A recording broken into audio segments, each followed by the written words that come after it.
is the new bridge over the Mekong River.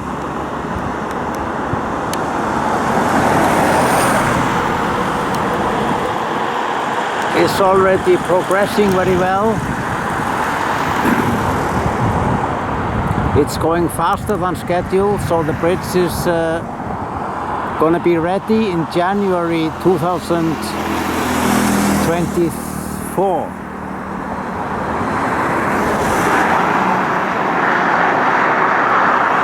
You can see here the bridge pillars.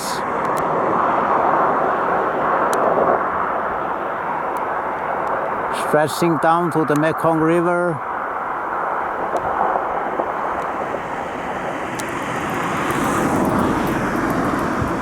Going to connect Thailand and Laos.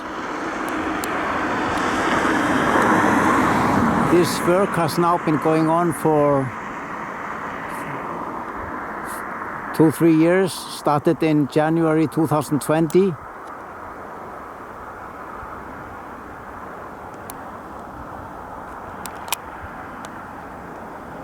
And is going to be very useful for Thailand and Laos, as it will open a road that goes all the way through Laos to Vietnam.